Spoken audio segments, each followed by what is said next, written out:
Coucou les amis cocottes, j'espère que vous allez très bien aujourd'hui, que vous passez une belle semaine. Donc aujourd'hui c'est mercredi, qui dit mercredi dit nouvelle vidéo. Et aujourd'hui je vous embarque dans l'antre de mon organisation concernant le linge. Alors ici on se trouve dans le dressing. Concrètement, qu'est-ce qu'on va y trouver? Il y a une commode pour Monsieur Cocotte, une commode pour mes affaires et puis également les penderies que l'on va trouver ici. Ça, c'est à moi. Et à côté, vous avez tout ce qui est à Monsieur Cocotte, les affaires pour la piscine que vous voyez juste derrière moi. Vous avez également l'étendoir ici. On fait attention à ne pas utiliser le sèche-linge à chaque fois. C'est important, dès que vous pouvez le faire, de mettre vos vêtements à sécher naturellement. Alors, donc, pour continuer, ça va être simple. J'ai disposé tout simplement dans le dressing 3 bacs. Ici, je vais m'éloigner un petit peu pour que vous puissiez bien les voir. 1, 2 et 3. Donc tout simplement ces bacs vont servir à trier les couleurs, le blanc et le noir. Ce qui me permet après de mettre tout ça là-dedans. Alors pour vous dire, c'est vrai qu'avant la machine à laver était au rez-de-chaussée, dans l'arrière-cuisine. Et puis tout simplement, après plusieurs années d'installation dans cette nouvelle maison, je me suis tout simplement posé la question de savoir où est-ce que la machine à laver serait la mieux placée, puisqu'il faut savoir que quand on met la machine à laver au rez-de-chaussée et que l'on a des chambres à l'étage, comme nous, par rapport à la disposition de notre maison, eh ben, c'est pas forcément judicieux de mettre la machine à laver au rez-de-chaussée, puisqu'en fait, tout le linge qui va être sale va être à laver.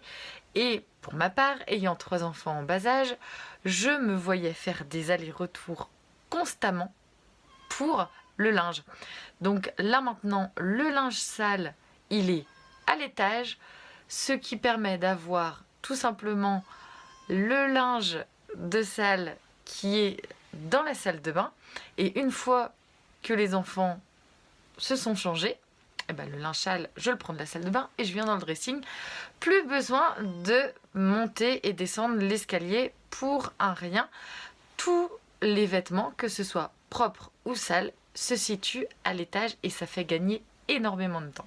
Il y a quelques temps, je me suis également posé la question de savoir ce qui était le plus économique. Puisque quand j'ai commencé le zéro déchet, il y avait très peu de vrac. Donc pour pallier au manque de vrac, ce que j'ai fait tout simplement, c'est de faire ma lessive moi-même avec du savon de Marseille, des cristaux de soude. Et selon si j'avais besoin du percarbonate, enfin, d'autres produits. Donc je me fabriquais ma lessive. Et puis il y a quelques temps, j'ai découvert une épicerie. Et dans cette épicerie, il y a de la lessive en vrac. Cette épicerie est à 10 minutes de chez moi, donc ce qui permet de ne pas avoir un impact important sur les kilomètres à faire pour trouver justement des points de vente en vrac. Et donc dans cette épicerie ils font de la lessive vrac, et là je suis en ce moment justement en train de tester. Donc au niveau de l'efficacité, c'est pareil, donc aussi efficace que la lessive maison.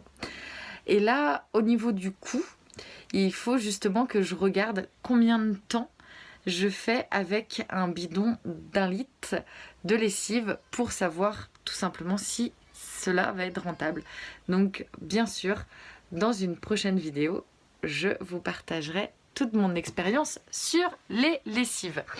Alors concernant le dressing, alors ici on se trouve devant ma penderie où j'ai toutes les pièces dont j'ai besoin à l'année.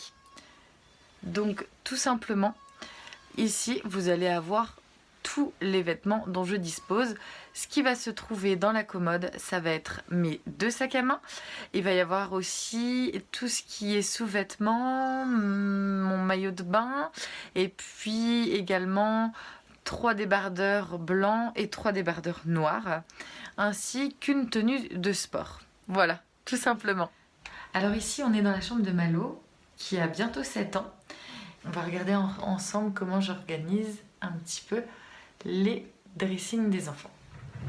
Alors, premier placard, on va retrouver les pyjamas avec les sous-vêtements. Ici, on va avoir les t-shirts manches longues ainsi que les sous-pulls et de l'autre côté, les t-shirts manches courtes. Le mode de rangement à la verticale comme ceci permet vraiment d'avoir une vue d'ensemble par rapport aux vêtements dont on dispose.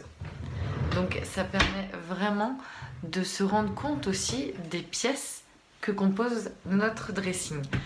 Alors, les pantalons, les shorts, ça permet de visualiser rapidement s'il manque des pièces ou pas. Si il y a un manque par exemple de pantalons, on le voit tout de suite.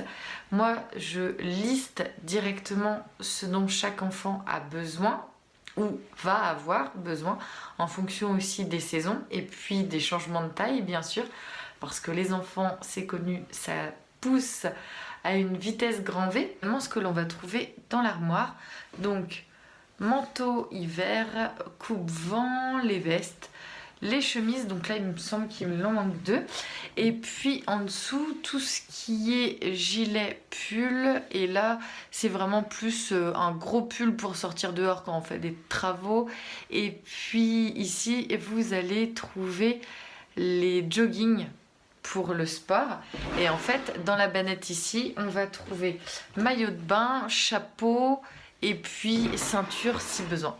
Donc ça vous permet de voir un petit peu comment je dispose. Pour mes affaires ou les affaires de Monsieur Cocotte, c'est pareil. Je dispose toujours sur la tranche verticale pour savoir en fait ce que j'ai, et puis ça permet vraiment de bien visualiser et de ne pas avoir les vêtements les uns sur les autres.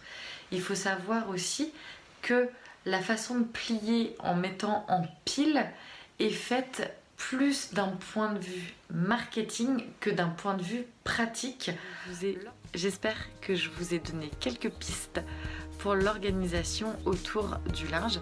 Pour liker, un pouce vers le haut. Pour t'abonner, c'est ici. Sur ce, je te dis à très vite. Ciao!